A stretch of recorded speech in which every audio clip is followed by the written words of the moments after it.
Eh bien salut tout le monde, ici Ada, j'espère que vous allez bien. Bienvenue aujourd'hui sur ma chaîne secondaire Yada 2.0 pour une nouvelle vidéo dans laquelle on va parler PC Gamer. J'aime bien faire un PC Gamer par mois. Aujourd'hui on va s'attaquer à un budget de 900 € et vous allez le voir que pour ce budget là on a un PC très intéressant et surtout très polyvalent. C'est un PC que vous allez pouvoir acheter déjà monté mais aussi à monter soi-même comme vous voulez. Je vais vous présenter les deux alternatives. Mais avant de commencer, je tenais vraiment à vous remercier pour les 10 000 abonnés qui ont été dépassés sur cette chaîne secondaire, même les 11 000 récemment, donc un grand merci à tous. Et aussi tant qu'on y est au passage, pour la chaîne principale on a passé les 200 000 abonnés, donc ça, c'est un truc de ouf. Donc merci à tous, et maintenant on commence directement cette dernière vidéo de l'année 2022. Ah oui, pour ceux qui se demandent, on est le 30 décembre 2022 quand je tourne, donc forcément, cette vidéo est valable pour janvier 2023, y a pas de souci. Alors le PC, je vous l'ai fait dans différentes alternatives, déjà on l'a ici chez Memory PC, vous le voyez, pour 919 €, donc j'ai presque respecté le budget, vous allez voir, il y a quelques petites variantes. J'ai aussi fait le PC directement sur Amazon, et vous allez voir ça juste après, je vais tout vous présenter. Mais on va directement commencer par cette alternative de Memory PC, évidemment je vous mettrai tous les liens en description. Donc déjà pour commencer, au niveau du PC, alors au niveau du look, il peut ressembler à ça. On peut aussi changer le boîtier, mais on peut tout à fait laisser celui-ci, donc un boîtier assez sympathique avec 3 ventilateurs en façade, donc ça j'aime beaucoup. C'est mesh sur la façade avant, voilà, c'est un boîtier que je trouve assez sympa. Le seul petit bémol, j'ai envie de vous dire, c'est les ventilateurs. Les ventilos, c'est pas les meilleurs ici, voilà, c'est des ventilos qui coûtent vraiment pas cher, et que par la suite on va venir changer, mais en attendant, il a 3 ventilateurs en façade, un ventilateur à l'arrière, et ça, il y a presque aucun boîtier qui le font dès la sortie. Moi j'ai envie de le changer, et je vais vous mettre celui-ci, donc c'est un boîtier que je vous ai déjà présenté en vidéo plusieurs fois d'ailleurs. Celui-ci je l'aime bien parce qu'il a les 3 ventilos en façade, un ventilateur derrière, c'est pareil, il a une plus grande surface mesh à l'avant, donc mesh ça veut dire qu'il y a des petits trous pour laisser passer l'air, et ça niveau airflow, c'est tout de suite beaucoup plus intéressant. Comme le boîtier est moins cher et que son design personnellement je l'aime beaucoup, et bien ici on va le mettre parce qu'on va gagner 6 €, donc tout simplement c'est pour ça que je l'ai laissé. Ensuite au niveau du processeur, donc le processeur c'est celui-ci, le Ryzen 5 5500. Donc c'est un processeur que j'ai testé dans une vidéo qui va sortir dimanche sur la chaîne principale, comme ça vous aurez un peu plus d'infos sur le processeur, mais voilà, niveau du look ça ressemble à ça, c'est un Ryzen 5000, après voilà, c'est de l'entrée de gamme des Ryzen 5000, il y a encore un petit peu en dessous, mais là on est sur de l'entrée de gamme tout de même. C'est du PC Express 3.0, c'est ce que je lui reproche le plus sur ce processeur, mais mis à part ça, ça reste un Seeker 12 threads, donc autrement dit, il est polyvalent et performant, mais ça j'aurai l'occasion de vous en reparler un petit peu plus tard, en tout cas pour le processeur du coup,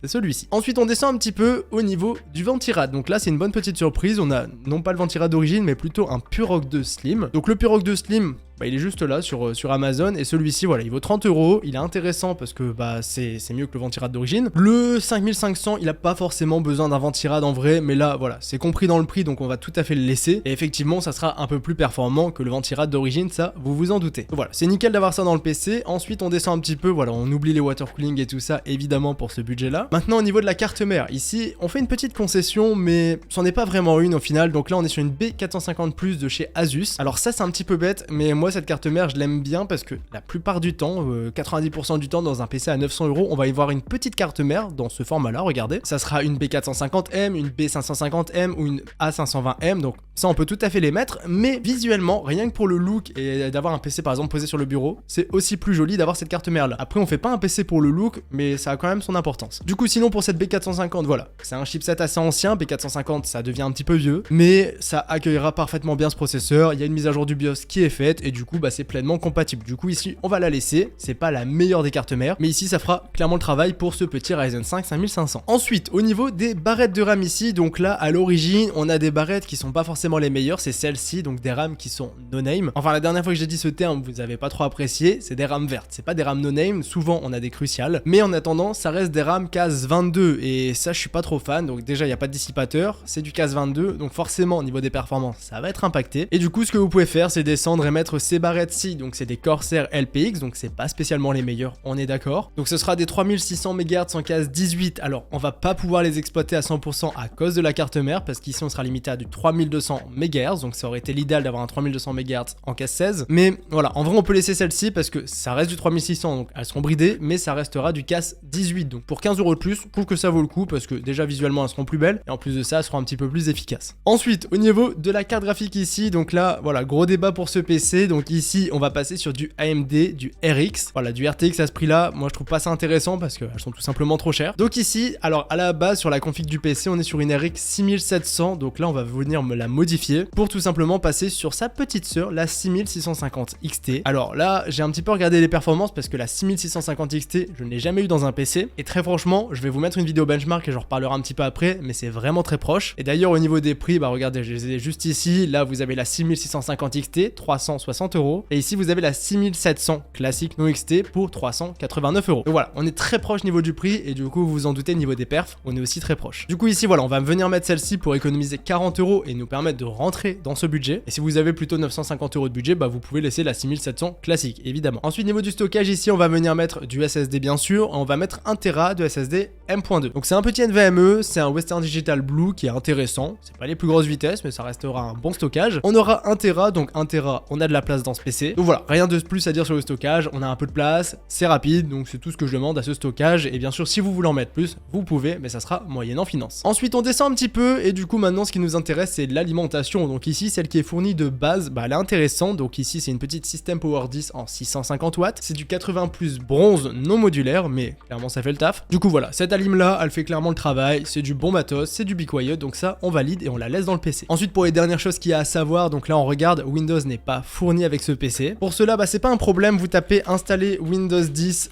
directement sur YouTube, je vous mettrai le lien en description, mais regardez. Donc voilà, elle est là, elle vient tout juste de sortir là il y a 3 semaines, c'est du tout frais, j'ai fait une installation complète de Windows avec vous, donc vidéo directement en description. Effectivement c'est moi, j'ai juste changé de décor. Mais voilà, je vous ai tout montré, tout expliqué, tout ce qui est les drivers et Windows, j'ai tout expliqué, donc je vous mets le lien de cette vidéo et comme ça vous pourrez faire exactement la même chose sur le PC que je viens vous présenter. Ensuite, dernière chose à savoir, la livraison, elle est longue, ça je vous le précise, c'est environ du 20 jours. Normalement, ça devrait peut-être un petit peu baisser parce que les fêtes de Noël sont maintenant terminées, mais je vous le précise, la livraison est longue, mais le résultat sera au rendez-vous. Et d'ailleurs, pour la livraison, c'est pour ça que j'aime bien cette chaîne secondaire parce que je fais beaucoup de choses que je ne ferai pas sur la chaîne principale. Donc là, j'ai fait un déballage d'un PC gamer memory PC. Comme ça, bah voilà, si vous voulez voir exactement ce que vous allez recevoir, là c'est un PC à 1000 €. Comme ça, bah vous verrez exactement ce que vous allez recevoir si vous commandez ce PC là. Et sinon, pour finir, les garanties ici, c'est garanti 2 ans. Mais du coup, voilà, le prix final, vous le voyez ici, 919 €. À cela, vous rajoutez 15 € de livraison et vous pouvez rajouter 1% de TVA, donc en gros 10 €. Donc voilà, on est à peu près dans le budget, on n'y est pas totalement, mais au moins là, on est sur un vrai bon PC. Le boîtier est très cool, le processeur est très sympa. On a un bon petit ventirad pour ce Proco. La carte mère, elle est cool visuellement. C'est pas la meilleure niveau des perfs, mais ça fait le taf. Les barrettes de RAM, c'est cool. La carte graphique, très cool pour ce prix-là. Du coup, voilà pour ce PC et je vous le précise, je vous mets le lien en description, mais attention parce que quand je vous mets le lien,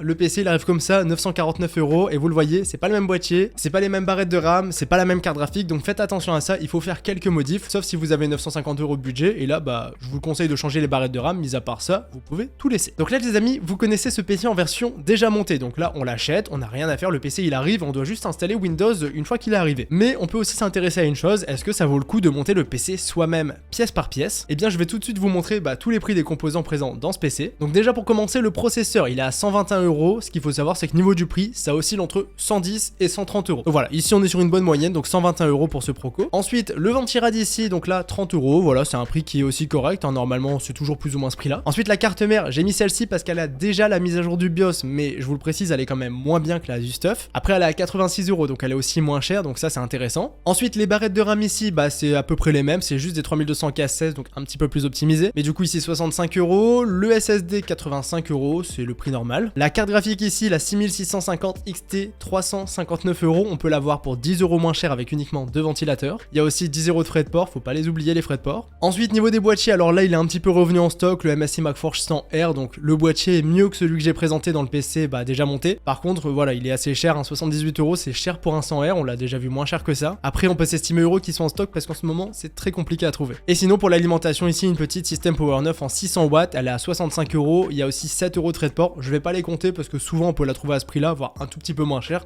sans les frais de port. Mais actuellement, voilà, c'est 65 €, enfin 70 € en gros avec les frais de port. Du coup, en additionnant tout ça, voici le prix de ce PC, si on va le monter soi-même. Donc là, les amis, vous connaissez tout du coup au niveau des prix, 908 € d'un côté, 935, 940 € de l'autre pour le PC déjà monté. Alors là, mon avis, il est très simple, hein. Je prends le PC déjà monté, comme ça je me prends pas la tête. Tout arrive déjà à jour, tout est déjà prêt et il y a presque rien à faire, mis à part installer Windows. Mais bon, au moins je vous ai présenté toutes les alternatives. Maintenant, dernière chose qu'on va faire pour cette vidéo, c'est tout simplement parler des performances de ce PC. Parce que oui, c'est important quand même pour un PC gamer Gamer de par les perfs, et là vous allez le voir que c'est un PC très intéressant parce que ici, niveau des perfs, on est capable de tourner tous les jeux en 1080p. Je vais vous mettre une vidéo benchmark dans laquelle vous voyez tous les tests de cette carte graphique avec ce processeur. D'ailleurs, je vais peut-être vous faire un petit montage PC dans pas si longtemps que ça avec cette carte graphique là parce qu'elle est aussi intéressante. Mais voilà, du 1080p ultra pour la plupart des jeux, ça va tourner sans aucun souci, bien sûr sur un écran 144 Hz. Donc les plus gros jeux du moment, du GTRP, du Call of Duty, du Warzone, tout ça, ça tourne les yeux fermés. Si vous voulez jouer en 1440p,